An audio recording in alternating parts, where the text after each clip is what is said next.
On va ponctuer cet après-midi dans la droite lignée de ce qui a pu être discuté aujourd'hui. On est sur les déterminants sociaux, sur les représentations, sur qu'est-ce que ça, à quoi nous renvoient les consommations, les addictions. Et donc, je vais laisser la parole à Benjamin Tubiana qui va justement aborder ce dernier thème de la journée qui sont les représentations des consommateurs et des consommations. Pour qu'on essaie aussi de réfléchir à comment on peut se construire ces représentations et comment on peut les déconstruire et partir sur une vision qui est un peu plus partagée de c'est quoi consommer, c'est quoi un consommateur.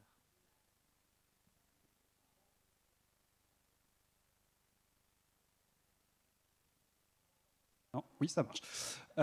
Merci Eric. Moi, je travaille pour la Fédération Addiction, qui est le réseau national des structures et des professionnels de l'addictologie, dont font partie Opélia et donc la POPAM. Je suis responsable de la communication. Ça fait 3 ans que je fais ce travail-là. On m'a donc demandé de parler des représentations des consommateurs et des consommations de drogue. Moi, je ne suis pas du tout dans le milieu des addictions à la base. Mais depuis que j'occupe ce poste, ce que j'observe, c'est que vraiment les drogues sont au croisement de plein de questions qui sont sociales, économiques, de sécurité, de santé. Tout le monde a un avis dessus.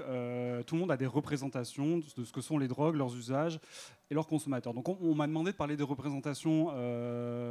Moi, je me suis tourné vers une profession avec laquelle je traite assez régulièrement, qui sont nos amis les journalistes. Alors, ça ne veut pas dire que ce qu'on trouve dans la presse et dans les médias représente 100% de ce que pense la société des drogues. D'ailleurs, on l'a vu ce matin avec la vidéo. Parfois, il suffit de faire un micro-trottoir et se rendre compte qu'il y a des avis qui sont divers et nuancés sur les drogues. Mais la presse, elle a quand même un rôle, voilà, de répercussion, voire d'amplification de ce qu'on peut trouver. Et ça me semblait intéressant de prendre cet angle-là, tout en gardant en tête que ça reste qu'une lorgnette et que c'est évidemment pas tout. Donc mon but ici, c'est de dresser un paysage dans les grandes lignes de ce qu'on peut trouver. À charge après, à vous, professionnels, intervenants, chercheurs, de vous saisir de ça et des impacts que ça peut avoir sur les usages et les usagers. Juste la question des drogues et des addictions dans la presse, elle passe par des sujets phares. Ces dernières années, on se focalise vraiment l'attention sur quelques petites choses au détriment de tout le reste. En gros, ça va être le crack à Paris, le chemsex, un peu la cocaïne. J'aurais pu parler de l'alcool, mais je vais l'évacuer pour aujourd'hui parce que vraiment, on pourrait en parler encore toute une intervention, c'est encore des choses spécifiques.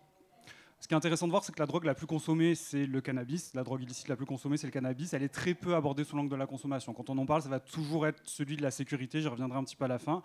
Et aussi, ce qui est important de voir, c'est que bon, j'ai fait dans les grandes lignes, donc c'est beaucoup de la presse nationale, etc. Les questions des particularités locales, elles sont pas beaucoup abordées, sauf évidemment ce qui se passe à Paris, ça c'est toujours très important. Moi, voilà. En tout cas, je vais pas parler de Mayotte, malheureusement, c'est pas dans les sources que j'ai trouvées. Donc voilà. Donc dans ce travail d'observation de la manière dont on parle des consommateurs et des consommations, il y a 2 grandes figures qui ont émergé, qui est la victime, si possible repentie, et 2, l'étranger. Alors, pas dans le sens de la personne qui n'est pas française, quoique ça se recouvre un petit peu, mais plutôt dans le sens de la figure de l'altérité. Puis il y en a une troisième qui est plus politique que médiatique, mais je pense qu'il faut l'aborder aussi, c'est la figure du drogué criminel. La victime d'abord, donc quand on parle de consommation de drogue dans les médias, très souvent ça va prendre la forme d'un récit personnel où à un moment donné dans la vie de la personne, elle va tomber, voire sombrer dans la drogue. Alors, je vais vous citer, vous allez voir plein de titres de presse. Donc le premier c'est le Dauphiné libéré en août 2024. Donc je cite, c'est « J'ai sombré pendant des mois, pris de la drogue, le témoignage poignant de Claire Palou, ancienne espoir de l'athlétisme ». On continue à sombrer avec le 7 octobre 2023, c'est la Libre Belgique, mais voilà, pourquoi Mathieu Perry, qui avait une vie de rêve, a-t-il sombré dans les drogues? Ou Jane Birkin, son petit-fils Roman tombé dans la drogue comme sa maman, il raconte, ouvrez les guillemets, j'ai sombré, Pure People en 2023. Donc voilà, on parle beaucoup de célébrités, c'est pas un hasard, je vous le dis, on est vraiment sur un récit de vie, de témoignage. La drogue, c'est toujours raconté au niveau individuel, c'est quelque chose qui vient percuter une vie. Alors des fois, il y a des facteurs déclenchants, un accident, des violences, notamment des violences sexuelles, une dépression, mais c'est jamais abordé la drogue comme une question sociale, encore moins comme une question politique. Pareil, l'effet de ce que fait la drogue sur les gens, comment elle est utilisée, c'est pas abordé non plus. Donc, il y a des célébrités, mais c'est important pour les journalistes quand même qu'on sente que ça peut vous arriver à vous. Et donc on va aller parler aussi de sujets du quotidien. Donc voilà, pour supporter la pression du travail, ils ont sombré dans la drogue. C'est un talk show de France TV en 2023. Ou voire des fois des conseils pratiques. Comment passer les fêtes sans sombrer dans la drogue et l'alcool. C'était Vice en décembre 2020. Voilà. Et puis il y a une formule qui revient vraiment souvent, à tel point que c'est presque comique, c'est celle de la descente aux enfers. Alors là, j'en ai plein. Hein. Loana, sa descente aux enfers dans la drogue. J'ai vécu une grosse descente aux enfers. Paga, les Marseillais, les télé-réalité, voilà, il se confie pour la première fois sur son combat. Drogué des paris sportifs, il raconte sa descente aux enfers. La descente aux enfers d'un sportif de haut niveau devenu addict aux soirées chemsex. La descente aux enfers d'une mère de 6 enfants. La descente aux enfers d'une Sonégienne qui consomme de la drogue dans un squat. Enfin, voilà, je pourrais continuer pendant des heures, il y en a vraiment plein. Voilà, on est toujours dans un parcours de vie, un accident, une descente aux enfers. Mais pareil, les journalistes ont des petits réflexes et il faut rester positif. Donc, souvent, ça finit bien quand même. On arrive à s'en sortir. Mais ça passe toujours quand même par le repentir. Par exemple, on a Anthony dans Actu Lyon qui parle du plus gros regret de sa vie. Jean-Michel Maire dans la célèbre émission de Hanouna qui parle d'une période sombre. Voilà, on s'en sort, c'est bien. Mais ça reste quand même quelque chose de très individuel. Voilà. Par exemple, Kate Barry, je ne sais pas comment on dit, je cite, elle a aussi fait face à la toxicomanie avant de se mettre à la photographie. Claire Palou, on en parlait tout à l'heure dans le Dauphiné libéré. Donc, dans l'article, on raconte qu'elle a vécu un viol, du harcèlement au sein de la Fédération française d'athlétisme. Elle a sombré dans la drogue, puis elle a, ouvrez les guillemets, depuis repris ses études de sciences politiques, loin du sport. Et enfin, Yann B, toujours dans Actu Lyon, sujet du chemsex. Donc le déclic pour lui s'est arrêté de, je cite, tomber au plus bas. Et voilà, il est tombé, puis il s'est relevé, on ne sait pas comment c'est arrivé. Voilà, donc cette figure de la victime, elle est intéressante. Et je voulais aussi prendre un exemple qui me paraît très intéressant, qui est celui spécifique donc, de l'ancien député des Hauts-de-Seine, Emmanuel Pellerin, qui a fait l'objet d'un article dans Mediapart du 25 janvier 2023. On y décrit sa consommation de cocaïne. On l'a décrit en détail, hein, on l'a décrit comme festive. Lui-même est interrogé dans l'article et il parle de ça, comme voilà, il va à des soirées, il prend de la cocaïne, mais depuis qu'il est élu, il a arrêté. Bon, je ne suis pas spécialiste, mais ça a l'air quand même d'un usager de cocaïne qui a l'air de maîtriser sa consommation, comme statistiquement, en réalité, la majorité des usagers de cocaïne.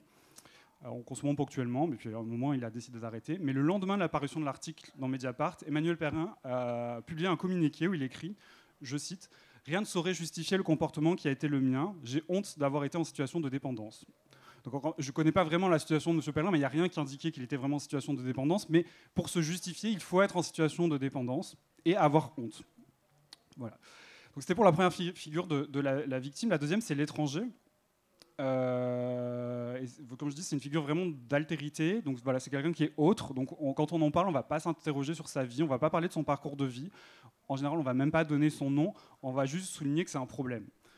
Donc par exemple, Courrier international, novembre 2021, à Paris, l'encombrant problème des zombies du crack. Et effectivement, on va beaucoup parler de consommateurs de drogue qui sont là, mais qu'on aimerait ne pas voir. Donc ils sont là, on n'aimerait pas la voir, c'est souvent dans la rue. Et alors là, il y en a plein. Voilà. Quand les fumeurs de crack squattent les stations de métro parisiennes, c'est le Parisien en 2018. Chez les damnés de la drogue, Le Monde en 2014. Paris, 2 points, le trafic de crack migre vers les beaux quartiers. Donc c'est le Parisien en 2014. Là, c'est encore pire parce qu'en plus, non seulement on les voit, mais en plus, ils vont vers les quartiers où ils ne devraient pas être.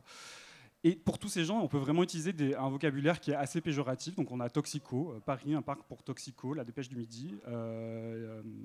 En août 2024, là, le Figaro s'interroge. Les toxicos et les migrants vont revenir à Paris, autour de la porte de la Chapelle, la crainte d'un retour brutal à la réalité après les JO.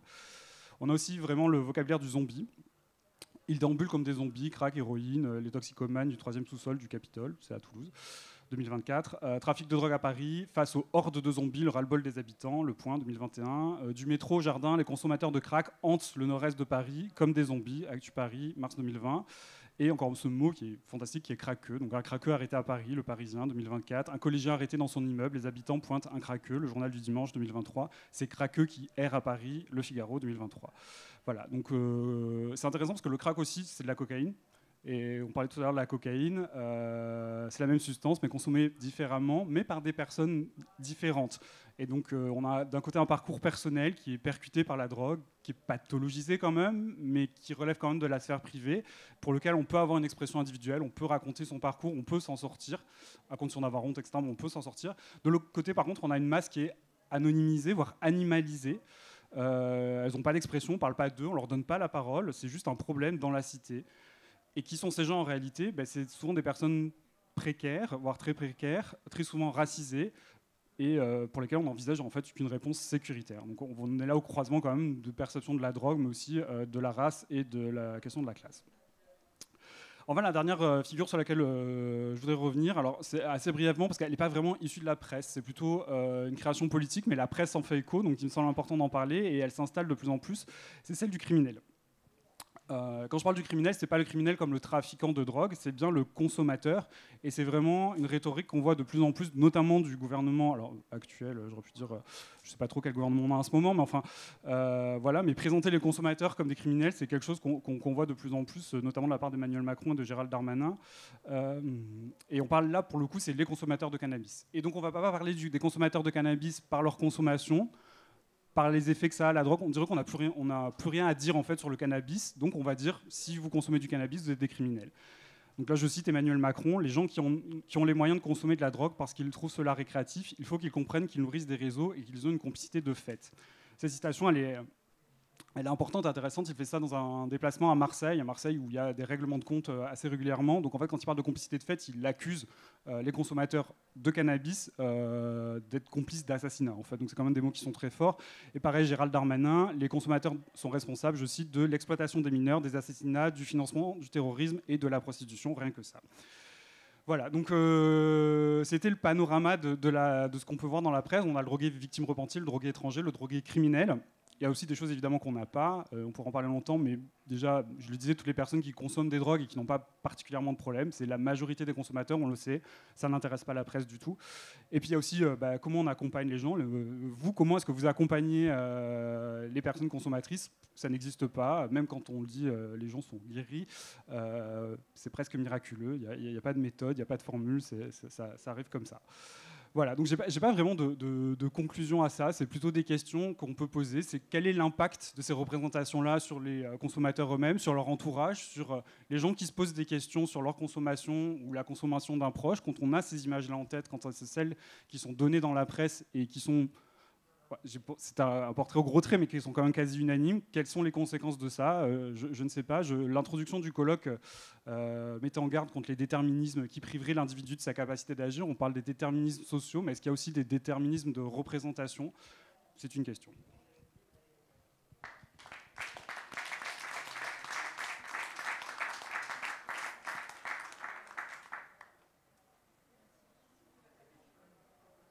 Donc, merci Benjamin. On s'est éloigné un petit peu des consommations à Mayotte, hein, mais c'était intéressant de voir qu'il y a quand même un amalgame qui peut être fait entre ce qui relève des consommations, des usagers, des trafiquants. Enfin, il y a un amalgame qui est fait autour de l'objet drogue, entre guillemets, qui conduit effectivement à des représentations et donc à des prises de position, qu'elles soient politiques, qu'elles soient institutionnelles, qui font qu'on oublie bien souvent l'usager et ce qui relève de l'accompagnement à l'usage pour s'attacher simplement aux conséquences qui sont la plupart du temps décrites comme néfastes. Est-ce que quelqu'un a des questions par rapport à Jean-Pierre? Non, mais ce n'est pas une question, c'est une remarque à partager avec Benjamin, parce que une partie de ce qui a été dit ce matin en introduction, c'était à la plénière, c'était aussi, je pense que ce n'était pas que des propos de courtoisie, c'était aussi d'insister sur l'intérêt de faire converger les politiques.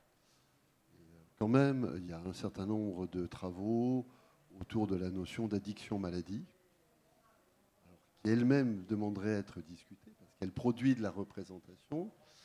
Tu l'as rappelé, il y a une construction de représentations médiatiques qui sont à l'opposé de l'addiction-maladie, c'est-à-dire la fatalité d'un côté. On n'explique pas le trauma, on n'explique pas la déconstruction psychique, on n'explique pas un certain nombre de mécanismes qui permettraient de comprendre cette trajectoire. On décrit une espèce de chute, et puis on fait appel à un mécanisme magique de reconstruction. Voilà. Et puis de l'autre côté, il y a une politique, et Dieu sait que personnellement, je pense qu'on a besoin d'interdits pour structurer une société et pour structurer la rencontre avec les addictions.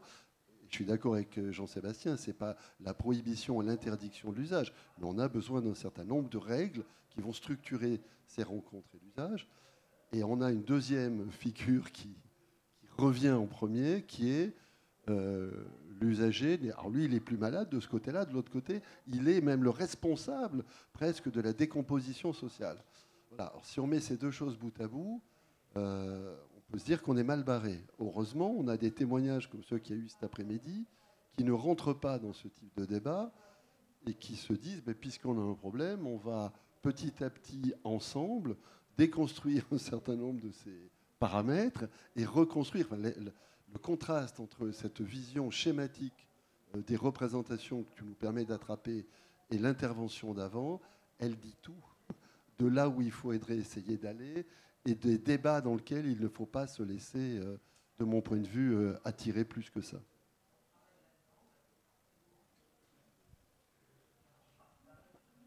Je n'ai pas spécifiquement de réponse, mais effectivement, après, je l'ai dit, c'était un portrait au grand trait, je n'ai pris que le négatif, parce que sinon, c'est pas drôle. Mais, mais on pourrait parler de plein de choses, et notamment du travail qu'on fait, nous tous ici, d'aller dans les médias et de raconter d'autres histoires, des travail que font un certain nombre de consommateurs et de consommatrices, de parler de leur consommation et de leur parcours, etc. Et évidemment, il n'y a pas que du négatif là-dedans, bien au contraire. C'est quand on ne rentre pas dans les schémas préétablis par la société et aussi un certain mécanisme d'automaticité de la presse, voilà, où en gros, c'est triste à dire, mais si le Parisien a fait un sujet, tu sais que dans 24-48 heures, il va être dans JT de TF1, enfin, genre, il y a toujours avec le même angle, etc. Voilà, et casser ça et à faire rentrer d'autres histoires qui sont des histoires minoritaires, qui sont des histoires aussi parfois de personnes exclues, c'est effectivement compliqué. Mais ça arrive. Et en tout cas, on y travaille. Non, mais on est tous d'accord sur le poids que peuvent avoir les médias. On n'a pas parlé des réseaux sociaux, mais on pourrait en parler. Je pense que ce qu'il faut retenir et ce qui a été mis en évidence, c'est aussi comment on peut créer du lien et faire ensemble. Et on a vu dans les différentes interventions qu'il y avait une relation de proximité, une relation d'être d'égal à égal et de parler à la même hauteur entre usagers et professionnels qui permettait aussi de déconstruire toutes ces représentations qui perdurent. Hein. Je suis d'accord, il faut pouvoir le rappeler. Il faut aussi pouvoir dire qu'il y a des choses qui se font souvent à petite échelle, au niveau des communautés, on l'a vu, c'est dans les quartiers, c'est les yeux dans les yeux, c'est la main dans la main. Et que dire, si ce n'est qu'il y a encore du travail à faire. Des questions ? Je crois qu'on va ponctuer la journée. En tout cas, je vous remercie à tous pour les interventions, pour la participation et pour avoir été là.